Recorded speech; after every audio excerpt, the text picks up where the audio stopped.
시간은 살아계신 하나님께 예배로 나가는 시간입니다. 온 마음과 뜻과 정성을 다하여 신령한 예배를 드립시다. 예배받으시게 하나님 하나님, 우리가 온 마음과 뜻과 정성을 다하여 이 예배를 드리오니 우리 예배로 영광받아 주옵소서. 아멘. 찬송가 50장, 찬송가 35장입니다.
오늘의 성경 말씀은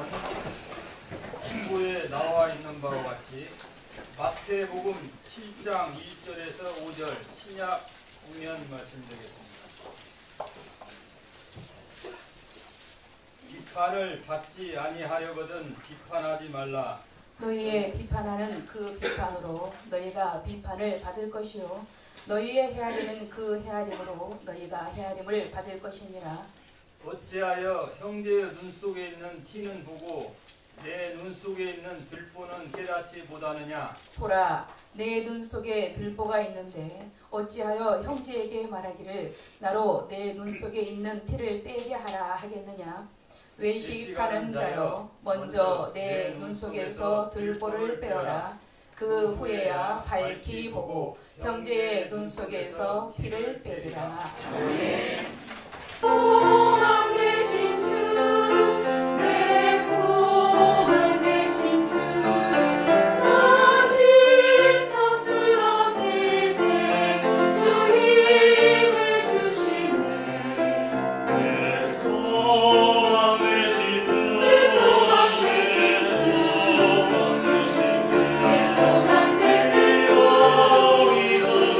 오직 주 말씀을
우리가 마태복음 5장 그리고 6장, 7장, 8장까지를 우리가 보통 산상수훈이라 그럽니다. 산에서 예수님께서 하신 설교, 산상설교라고도 하고요. 또 그 내용이 너무 주옥 같다. 너무 그 말씀이 귀하다. 그래서 그 말씀을 황금률 그럽니다. 골든 룰 그럽니다. 룰이란 말은요, 황금률 그럴 때 룰이란 말은요 규칙을 의미합니다. 그러니까 예수님께서 제자들을 다 불러 모시고 높은 산에 앉으셔서 제자는 어떻게 살아야 되느냐. 그래서 그 삶의 원칙, 삶의 원리를 가르치면서 굉장히 다양해요. 그래서 마태복음 5장, 6장, 7장, 8장에 제자도가 다 들어 있습니다. 예수님이 그걸 중심으로 해서 그거를 기준으로 해서 제자들을 쭉 풀어서 가르치신 거거든요. 거기 보면 하나님과의 관계, 우린 그거를 대신관계라 그럽니다. 하나님을 우리가 어떻게 섬겨야 되느냐, 그 방법을 쭉 말씀하고 있고요. 우리가 하나님을 눈에 안 보인다고 해서 함부로 마구 하면 안 되거든요. 그럼 그거 하나님을 불경스럽게 하는 거예요. 하나님을 만홀히 여기는 겁니다.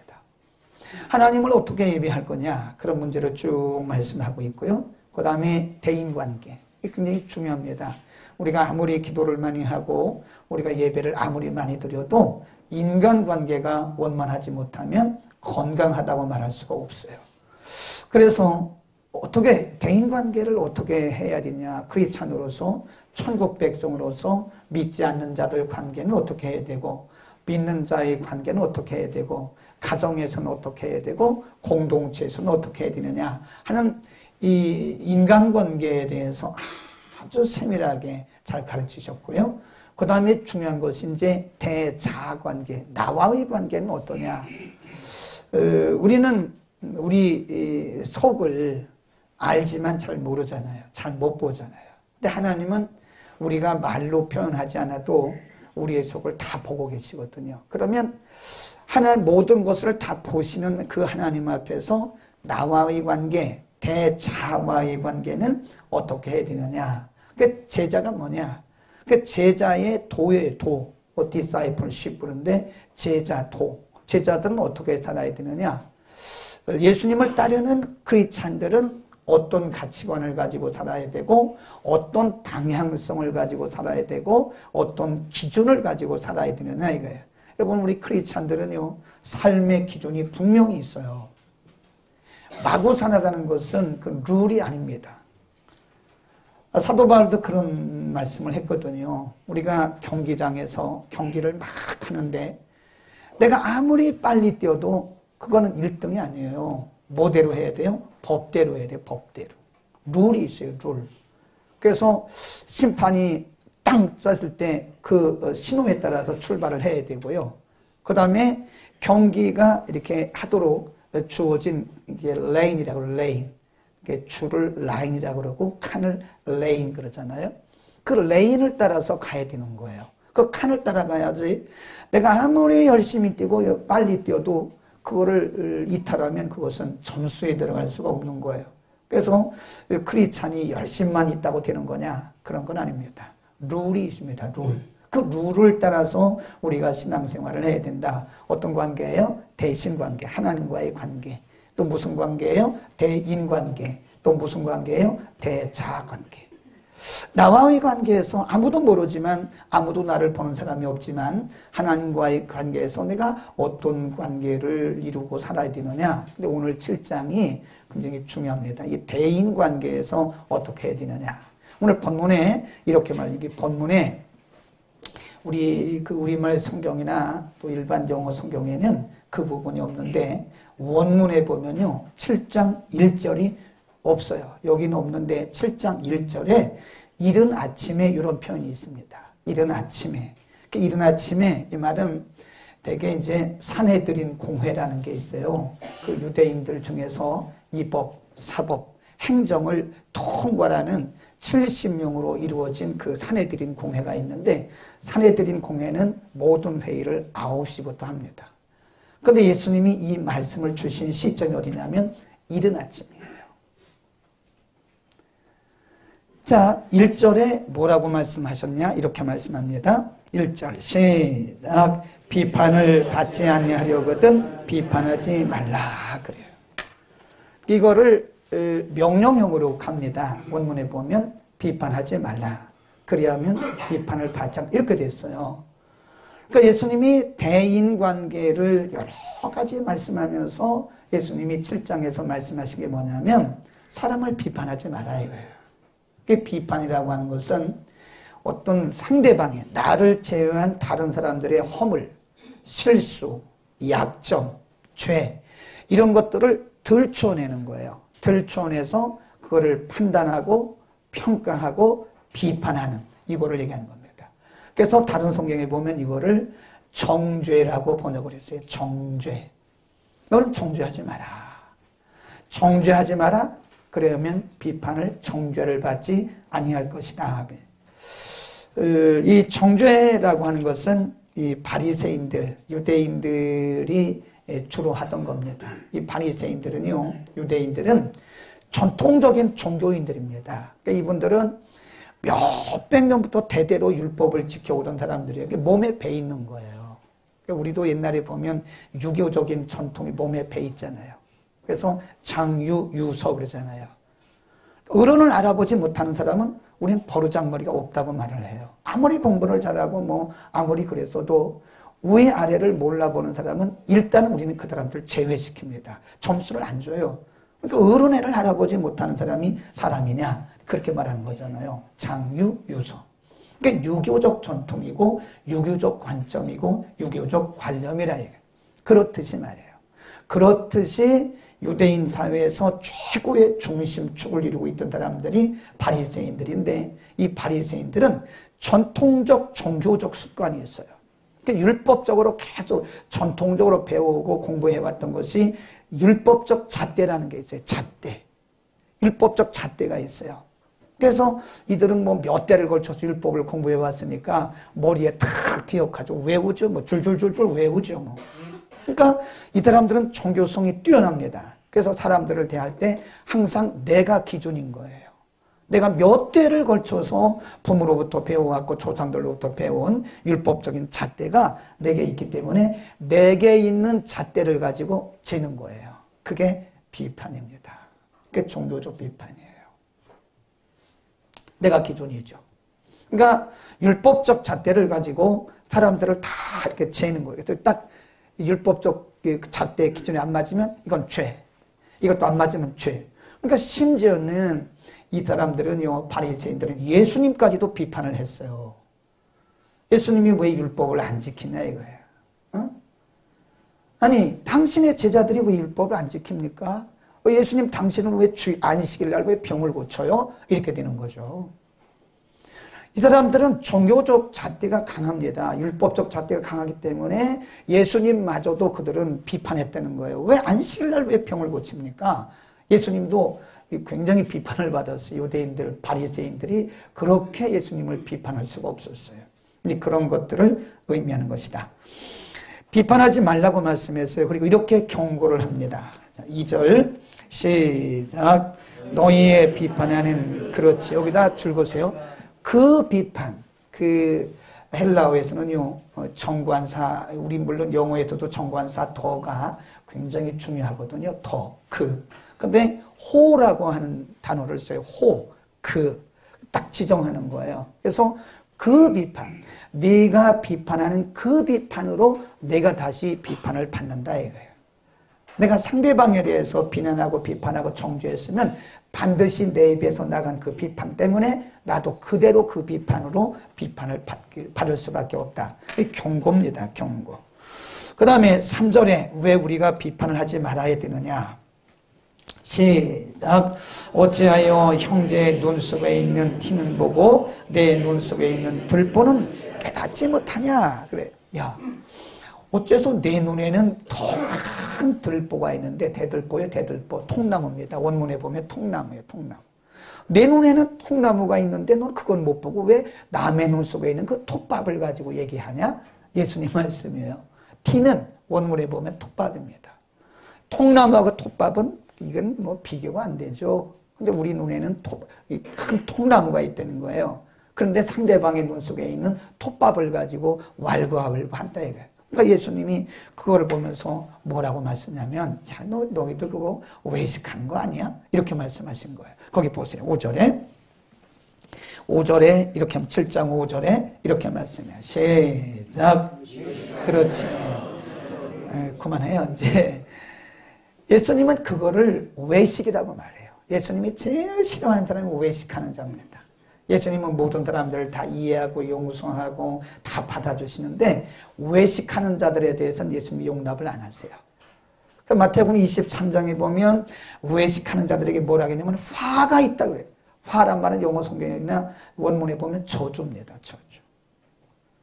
외식하는 자들이요, 저주받은 자들이요, 내 눈에는 그렇게 큰 통나무가 있는데 왜 상대방에 있는 그 톱밥을 가지고 네가 비난하고 정죄하고 하냐, 그런 얘기입니다. 그래서 우리는 예수님께서 이런 말씀하셨을까? 골든 룰, 황금률, 제자도, 크리스찬의 삶의 가치, 방향성, 이런 거를 말씀하면서 예수님이 왜 비판하는 문제를 말씀했을까? 그러니까 비판이라는 거는요, 그때도 있고 지금도 있습니다. 정치판을 봐도 막 비판으로 가득 찼어요. 종교계도 보면 기독교계에도 뭐 서로 비판입니다. 자기하고 안 맞으면 다 이단이라고 그러고 말이지. 내가 기준이야, 내가 기준. 딱 그렇습니다. 하나님이 사는 곳에는 다 비판이 있어요. 비판이 없는 데가 없어요. 그게 죄성입니다. 그 외식하고 살아가는 거예요, 우리는. 예수님은 왜 비판하는 일을 정죄하는 것을 그렇게도 싫어하시고 그거를 하지 말라고 그랬냐. 우리가 비판하는 거는요, 뒤에 다시 말씀드리겠지만 비판하는 거는 우리가 뭘 몰라서 그런 겁니다. 우리 속에 사랑이 없다는 증거입니다. 우리가 비판하는 것은요, 교만하다는 증거예요. 내가 남들보다 낫다고 하는, 남들보다 내가 훨씬 낫다, 도덕적으로나 윤리적으로나 신앙적으로 남들보다 내가 훨씬 뛰어나다고 하는 그런 교만이 우리 속에 있기 때문에 남을 비판하는 거죠. 우리가 남을 비판하는 것은요, 이 사랑이 없다는 증거입니다. 우리가 정말 뒤에 다시 말씀드리겠지만 예수님의 사랑을 가지고 산다면 우리가 비판은 안 할 거예요. 근데 우리 속에 사랑이 없는 거예요. 그러니까 유대인들이 말이에요, 율법은 잘 지켰습니다. 근데 사랑이 없는 거예요. 우리 그 사인사색 때 그 마지막 날 참 굉장히 그 은혜를 받았는데 그 김경호 박사님 말하기를 정답이다, 정답. 근데 우리가 이 세상을 정답으로 사는 게 아니에요. 정답만 얘기하면 이 세상은요, 메말라서 살 수가 없다는 거예요. 정답보다 중요한 게 뭐예요? 배려입니다. 배려. 다른 사람들을 이해하고 사랑하기보다는, 배려하기보다는 자꾸 정답을 가지고 얘기하니까 다른 사람들을 비난하게 되고 다른 사람들을 정죄하게 된다는 거예요. 정답대로 사는 사람은 없어요. 근데 정답은 있지만 정답대로 살기가 쉽지 않다는 겁니다, 이게. 그러니까 배려, 우리가 사랑이 없기 때문에 그런 거다. 네. 우리가 갈라디아서 5장 15절에 보면요, 이런 말씀이 있어요. 우리가 서로 물고 먹으면 그랬는데 영어 성경에 보면 뜯으면 그래 돼 있어요. 물고, biting. 뜯으면 devouring. 너희가 서로, 우리가 서로 간에 물고 뜯으면 거기 보면 망한다. 망한다는 거예요. 이거 사단의 전략입니다. 비난하고 비판하고 정죄하고 이런 것들은요, 사단의 전략이에요. 그래서 여러분, 가정에서요, 부부간에 서로 비판만 한다. 왜 이렇게 짜냐? 음식이 왜 이렇게 짜냐? 막 자기 아내를 비판하고 그러세요. 그러면 이게 부부관계가 깨지죠. 네. 부모가 자녀에게 왜 이렇게 늦게 일어나냐? 늦게 일어나는 건 지옥 간다 이놈아. 늦게 일어나서 지옥 가면 여기 뭐 절반 이상 다 지옥 가네. 무슨 늦게 일어난다고 지옥 가요? 그런 거짓말도 하고 말이지. 거짓말하면 지옥 간다고 그런 거짓말도 하고. 그러니까 부모가 자녀를 이렇게 비난하고 정죄하고 또 자녀가 부모를 정죄하고 교회에서 서로 지체들 간에 막 정죄하고 목사가 성도들을 정죄하고 성도들이 목사를 정죄하고 막 이러면 이건 완전히 망하는 거예요. 이건 사단의 소굴입니다. 사단이 그걸 원하는 거예요. 그래서 사단은 자꾸 우리에게 참소형을 집어넣습니다. 참소예요. 참소가 그거에 비난하는 거예요. 자꾸 비난하고 비판하고 자꾸 따지고 막 이러는 것들이 그게 사단의 전략이라고 하는, 그럼 망하는 거예요. 그런 데는 성령이 잘 역사를 안 합니다. 성령이 역사를 할 수가 없어요. 그러니까 예수님께서 왜 비판하지 말라 그랬나? 왜 정죄하지 말라 그랬나? 그것은 사랑이 없는 증거예요. 네, 그렇게 되면 우리가 다 망하는 거예요. 사단은 그런 모습을 보기를 원합니다. 막 까시하고. 우리 사회가 참 굉장히 많은 그 비난과 비판으로 얼룩져 있어요. 인물이 나지를 못해요. 이렇게 보면 정치적으로 지금 얼마나 경랑 속에 빠져 있는지 몰라요. 우리나라는 군사적으로도요, 지금 굉장히 심각한 상태입니다. 여러분 잘 모르시는데, 심각한 상태, 지금요. 오죽 심각했으면 이 미국 대통령이 직접 전화를 해서 한국 대통령하고 30분 통화를 합니까? 미국의 정찰기가 지금 계속 떠돌고 있어요. 그건 여러분 이해를 하시고, 왜 이렇게 심각하게 미국의 정찰기가 와가지고 대한민국 상공을 떠돌고 있는지 알아야 돼요. 경제적으로 이렇게 어려울 때가 없었습니다. 가만히 보면 이런 상황 속에서 우리가 얼마든지 살아날 수 있어요. 아멘. 얼마든지 살아날 수 있는데 우리가 하나만 되면 되거든요. 아무리 어려워도 민관, 군이 하나가 되고요. 아무리 어려워도 우리가 국민들이 하나로 뭉치면 살아나요. 저는 그때 구제금융이라고 하잖아요. IMF. 구제금융이 터졌을 때 우리 민족의 참 멋진 모습을 봤어요. 그냥 장 속에 숨겨진 애들 돌반지, 백일반지, 목걸이 이런 거 다 나라 살리기 운동했다고요. 하나가 되니까 살더라고요. 이렇게 해서 살려놓은 나라가 서로 물고 뜯는 거예요. 정치, 기독교계도 보면 서로 하나가 되지 않고요. 서로 물고 뜯고 막 이렇습니다.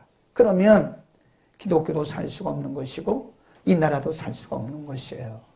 하나님이 우리에게 서로 비판하지 말라. 이 교회도 마찬가지죠.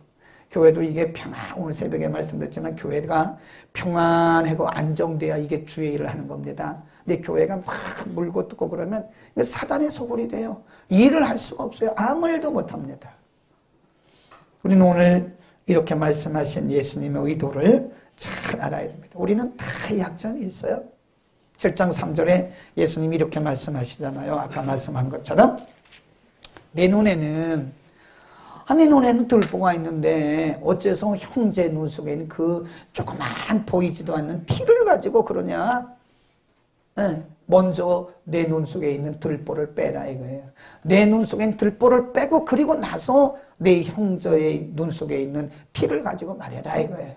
우리 눈 속에 있는데 우리 눈 속에는 그런 들보가 있는데 어떻게 형제의 눈 속에 있는 티를 빼려고 하느냐고 아주 모순적인 우리의 모습을 예수님이 보여주신 것입니다. 예수님이 이 말씀을 하신 것은요, 단지 비판하는 것만 얘기하신 게 아닙니다. 이게 복음정신이라고 그래요. 복음정신. 이 복음정신. 예수님께서 우리에게 비판하지 말라고 하는 것은 꼭 비판과 정죄와 비난도 물론 포함된 거지만 예수님이 비판하지 말라고 하신 이 말씀 속에는 복음정신이 뭐냐 이거예요. 복음정신이 뭐냐. 예수님의 안목이 뭐냐. 예수님의 정신이 뭐냐. 우리는 예수님의 안목으로 살아야 되잖아요. 예수님의 정신으로 살아야 되잖아요. 아멘. 우리가 복음정신으로 살아야 거의 크리스찬이지. 우리는 살아가는 거는 다르게 내 방식대로 살아가고 또 말씀은 말씀대로 공부하면 그건 복음정신으로 사는 게 아니죠. 복음정신이 뭐냐. 오늘 본문을 통해서 우리에게 가르쳐 주신 복음정신이 뭐냐. 허물이나 죄를 우리가 가만히 생각해 보면 사실 우리가 우리에게 엄청난 하나님의 그 말씀으로 하나님의 율법으로 하나님의 잣대로 말하면 우리는 수만 번, 수천만 번 비판받아야 할 사람들이 우리가. 그래 안 그래요? 우리가 말씀을 제대로 지켰습니까? 우리가 하나님의 뜻에 순종을 했습니까? 우리는 우리 하나님의 관점에서 보면요. 우리는 아주 투성입니다. 투성이. 비판받아야 할 아주 마땅한 비판의 대상입니다. 아주 투성이. 아주 그냥 모든 게 다 하나님 보시기에는 다 비판받아야 할 투성이에요. 근데 하나님이 우리를 비판하지 않으셨어요. 하나님 우리 정죄하지 않으셨어요. 예수 그리스도 안에서 우리를 다 씻어주신 거예요. 아멘. 우리는 예수 그리스도 안에서 다 용서 받았을 뿐만 아니라 우리의 비판받을 그런 것들을 다 씻어주셨어요. 그리고 우리에게 그렇게 살라고 말씀하신 거예요. 우리는 예수님의 복음 정신으로 살아요. 마태복음 9장에 보면요, 12해 동안 혈루증으로 앓는 여인이 있습니다. 근데 이 여인은 혈루증이 문제가 아니에요. 몸이 아픈 것도 아픈 거지만 유대 사회에서 율법이 아주 전통적으로 내려오는 유대 사회에서 여인은 죄인이에요. 그러니까 사람들이 이 여인을 죄인 취급하는 거예요. 무슨 죄를 져서 저러나. 우리 그러잖아요. 누가 어떤 사고만 나면 저 사람 무슨 죄 졌나 보다. 막 그러잖아요. 마태복음에는 그 기록이 없는데 누가복음 6장에 보면요, 같은 내용을 조금 다르게 표현을 했어요. 마가복음 6장에 이 여인이 이제 예수님의 옷가에 손을 대면 낫겠다 하는 그런 믿음이 왔어요. 그래서 손을 댔는데 예수님께서 감지를 하신 거예요. 그리고 말씀하시기를 누가 내 옷에 손을 댔냐? 이렇게 물어보시는 거예요. 그 제자들이 엉뚱하죠. 선생님, 아니 사람들이 이렇게 많은데 누가 됐냐고 물어보시는 게 그게 말이 됩니까? 누가 된지 우리가 어떻게 합니까? 그렇게 얘기 아니에요. 예수님을 알고 계셨어요. 6장 33절에 이 여자가 부들부들 떨면서, 거기 보면 부들부들 떨면서 예수님께 나가요. 그때 예수님이 여자에게 말씀하시기를 두려워하지 마라 그래요. 이 여인이 떤 이유가 뭘까요? 비난받았다. 지금까지 모든 사람들이 여인이 혈루증에 걸린 것이 죄 때문에 그렇다, 너는 가까이 오지도 말아라, 피를 흘리는 여인은 부정하니까 가까이 오지 말아라, 이러면서 다 사람들이 비난하고 비판의 화살을 쐈던 거예요. 그러니까 누가 이 여인이 생각할 때 누가 내 옷에 손을 댔냐 물었을 때 여인이 떨었던 것은 지금까지 그런 비난과 비판을 받아왔기 때문에 그런 거예요. 우리가 사람들이 비난과 비판과 정죄를 받는 그런 상황 속에 사람들은요, 기가 죽어 있습니다. 기가 팍 죽어 있어요. 우리는 사람들 자꾸 기를 죽이는 거예요. 사람을 죽이는 거예요, 이게. 사람들을 비난하고 비판하고 정죄하는 것은 영혼을 아주 그냥 밟는 거나 똑같은 거예요. 부들부들 떠는 거예요. 예수님 뭐라고 그래요? 아니래. 그 여인은 예수님한테 혼날까 봐 그랬는데 예수님이 따라 안심하라 그래요. 예수님이 전번에 하신 말씀이 안심해라, 두려워하지 마라, 내 믿음이 너를 구줬다라고 말씀하시는 거예요. 복음 정신입니다. 우리가 비난하고 비판하면 사람들의 기를 죽이는 거예요. 떨게 만드는 거예요. 자신감을 상실하게 만드는 거예요. 그러나 예수님의 정신은 안심하라 이거예요. 아멘. 요한복음 8장에 가보면 한 여자가 간음하다가 현장에서 잡혔어요. 이 간음죄입니다. 간음죄는 율법에 보면요, 돌로 현장에서 쳐 죽이라고 그랬어요. 돌로 현장에서 쳐 죽이라고. 그러니까 간음하다가 현장에서 들켰기 때문에 이런 여자는요, 현장에서 그냥 돌로 쳐 죽어도 상관없어요. 근데 사람들이 잡았어요. 그러니까 막 예수님께 질질 끌려옵니다. 막 그냥 내가 볼 때는 머리를 잡았을 것 같아. 이상하게 여성들은 싸우면 머리를 잡더라고. 왜 머리를 잡는지 모르겠는데 머리를 잡고 막 끌어왔을 것 같아요. 네. 머리 잡고 막 끌고 옵니다. 그리고 돌 하나씩 들고 옵니다. 예수님께 이렇게 물어봐요. 한번 거기 보세요. 요한복음 8장. 요한복음 8장에 보면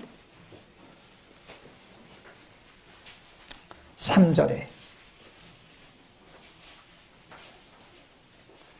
8장 3절 시작. 서기관들과 바리새인들이 간음 중에 잡힌 여자를 끌고 와서 가운데 세우고 예수께 말하되 선생이여, 이 여자가 간음하다가 현장에서 잡혔나이다.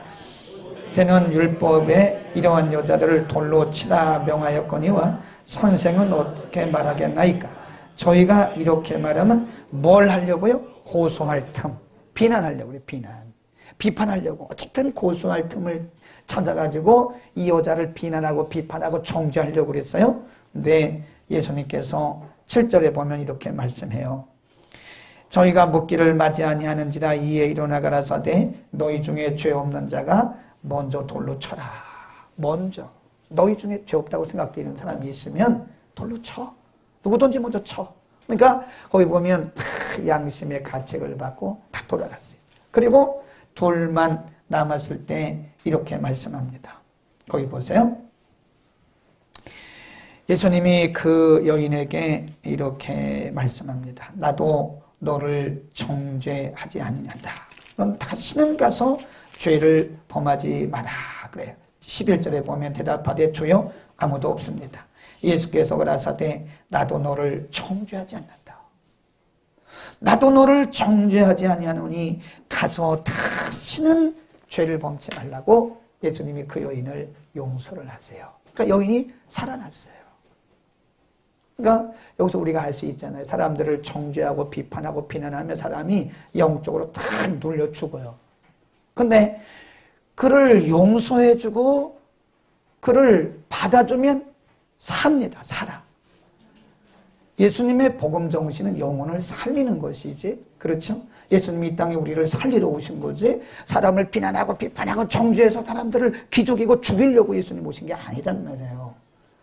예수님의 정신은 비록 그럴지라도 비록 가늠하다가 현장에서 잡혔을 증거가 다 있잖아요. 가늠하다가 현장에서 잡혔는데 물증 다 있잖아요.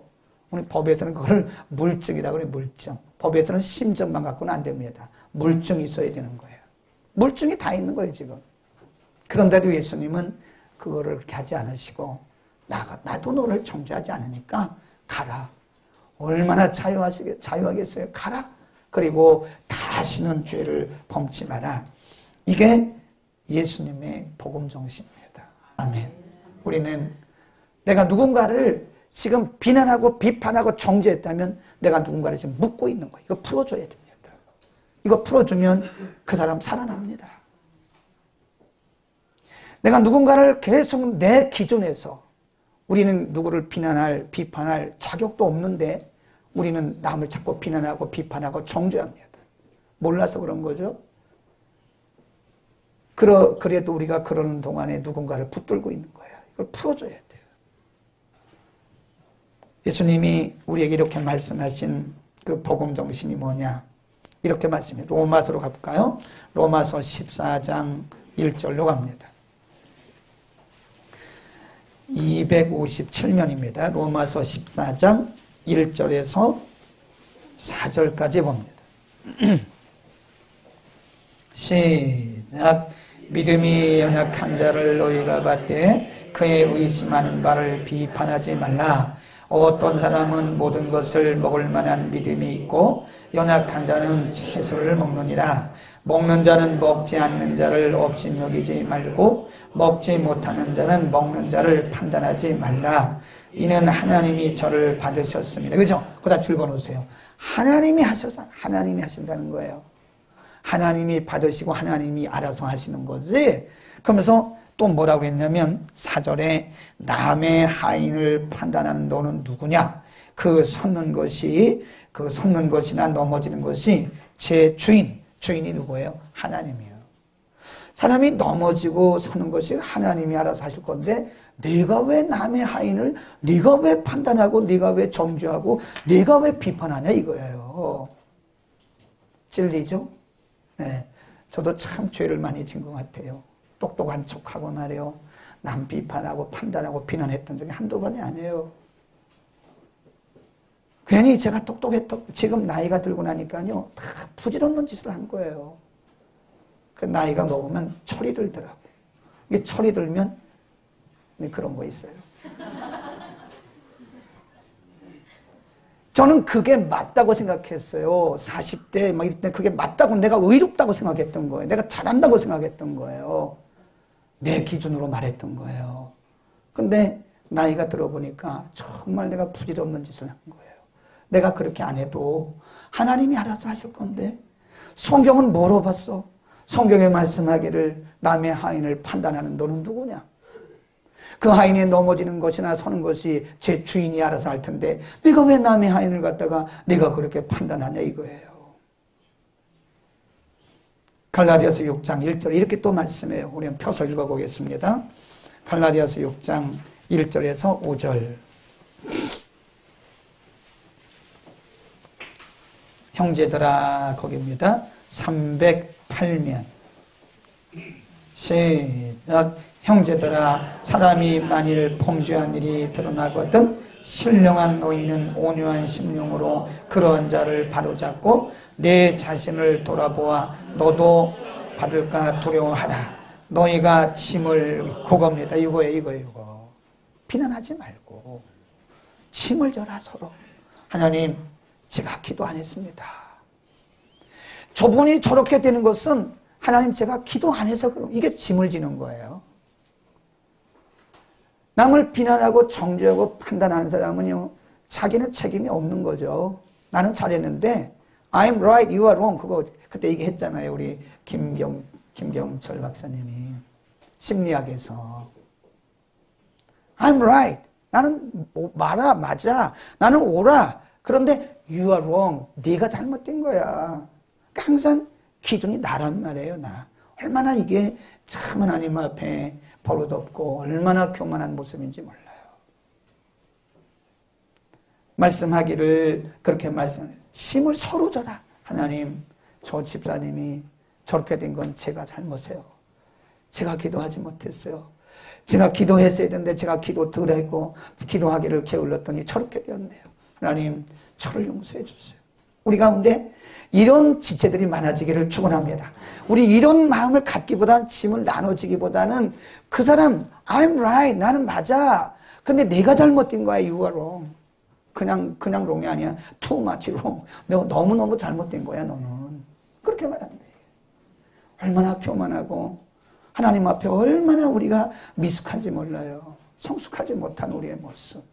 서로 짐을 집시다. 우리가 서로 짐을 져서 그 뒤에 보면 그리스도의 법을 이루라. 그리스도의 법이 뭐냐? 하나님 그리스도의 사랑의 법인 거예요. 응? 아멘. 다른 사람들의 허물과 약점을 비판하지 말라고, 정죄하지 말라고 말씀한 것은요, 예수님이 비판하는 자를 뭐라 그랬어요? 외식자. 그 외식이라는 이 히포크리트, 그런데 이게 외식이란 말은요, 우리말로 외식인데 우리말로 다른 말로 쉽게 바꾸면 위선자예요. 위선자. 표리부동한 자. 겉과 속이 다른 거를 표리, 겉으로 드러나는 것을 표라고 그래요. 표. 이 뒤 속에 있는 거를 리라고 그래요. 표리. 그러니까 이면적, 표면적 그러잖아요. 우리는 그거를 우리 조상들이 쓰는 사자성어가 있어요. 표리부동. 그 위선입니다. 위선. 내 속에는 들보가 드글드글한데 나는 사람들에게 비난받고 판단받고 비판받고 나는 정죄받아야 할 것들이 그렇게 많은데 이건 모르고 말이에요. 남들의 작은 실수나 허물을 가지고 그렇게 막 무슨 큰 죄를 진 것처럼 그렇게 말하는 것은 우리가 표리부동하다는 거예요. 우리 인정합시다. 저도 표리부동했어요. 위선을 떨은 거예요. 위선을 떨었어, 우리가. 에? 우리가 무슨 자격으로 누구를 비난하고 누구를 정죄하고 누구를 판단하냐고요. 얼마나 우리가 위선 떨고 위선 덩어리로 살아갔는지 몰라요. 그 얘기입니다. 남을 비판하는 것은 어떻게 보면 내가 우월하다는 증거가 아니겠어요? 그런 마음이 있으니까 남을 비난하지 않겠어요? 나는 너보다 나아. 너는 나보다 못해. 너는 나보다 한참 아래야. 너는 죄인이야. 이러니까 우리가 감히 다른 사람들을 비난하고 비판하고 평가하고 정죄하는 거죠. 하나님은 이렇게 비난하고 평가하고 정죄하는 것을 기뻐하지 않으세요. 우리가 좀 낮아집시다. 로마서 12장 16절에 뭐라고 그랬냐면 모든 사람을 나보다 높이 여겨라. 이 세상에 이제부터 오늘부터 우리가 다 알고 있는 거지만 오늘부터 우리 이렇게 생각해. 나보다 못한 사람 없어, 이 세상에. 다 나보다 나아요. 아멘. 다 나보다 나아요. 나보다 못한 사람이 세상에 어디 있어요. 내가 제일 못하지. 근데 우리는 그걸 모르고 내가 제일 잘난 줄 알고 위선을 떨고 표리부동하게 그렇게 살아온 사람들 아니냐 이게. 하나님이 그래도 우리를 참아주신 게 저는 이렇게 생각해요. 어떤 때는 쥐구멍이 있으면 들어갈 것 같아요. 쥐띠니까. 제가 쥐띠잖아요. 쥐구멍이 있으면 들어가고 싶어요. 내가 왜 그때 그렇게 내가 위선을 떨고 그렇게 교만을 떨고 내가 왜 그렇게 살았나. 나이가 들고 나니까 생각이 나. 근데 어떤 분은 나이가 들었는데 그걸 모르더라고. 그건 나이 값을 못하는 거예요. 나이가 들었는데 그걸 몰라. 내가 위선 덩어리라는 걸 몰라. 그러면 나이 덜 들었어. 우리가 그건 act on your age 그래요. 나이 값을 해라. 영어로 act on your age. 나이 값이라 그래요. 그래서 우리는 예수님께서 왜 이런 말씀을, 예수님의 복음 정신, 예수님의 안목으로 세상을 이제 살아가야 돼요. 오늘부터 나보다 못한 사람이 있어요? 없어요? 없어요. 다 나보다 나보다 못한 사람 세상에 어디 있어요? 다 나보다 낫지. 나보다 다 기도 잘하고, 나보다 다 말씀 잘하고, 나보다 다 신령하고, 나보다 다 훌륭한 분들이지. 고개 들어요. 고개 숙인 사람들은 교만해요. 그러면 안 돼. 우리 다 나보다 미안하니까 고개 숙이겠지. 하나님 앞에. 나보다 못한 사람이 세상에 어디 있어요? 저는 그걸 모르고 막 어떤 목사님은 이렇게 막 내가 비난했던 것이 얼마나 부끄러운지 몰라요. 저기가 저게 뭐야 막 이랬던 적도 있어요. 아휴, 지금 생각하면 위선 덩어리. 나보다 설교 못하는 사람이 세상에 어디 있다고. 설교하는 목사님들 보고 설교가 저게 뭐냐고 또 말했던 이 위선 덩어리. 우리는 예수님의 안목을 갖기를 축원합니다. 하나님 앞에 기도해야 돼. 하나님, 예수님의 안목, 예수님의 마음을 갖고 살게 해주세요. 하나님, 내가 예수님의 마음으로, 예수님의 안목으로 세상을 바라보고 예수님의 안목으로 모든 성도들을 바라볼 때 우리는 고개를 숙일 수밖에 없는 것이고, 우리는 나의 연약함을 인정할 수밖에 없는 것이고, 다른 사람들을 더 이렇게 살립시다. 우리는 이 땅에 존재하는 것이 남을 살리기 위해서 있는 거지, 남을 비난하고 남을 정죄하고 평가하고 비판해서 다른 사람 기죽이려고 있는 건 아니에요. 그 기죽이는 거, 사람 영혼을 그거 죽이는 겁니다. 살리는 삶을 삽시다. 기도하겠습니다.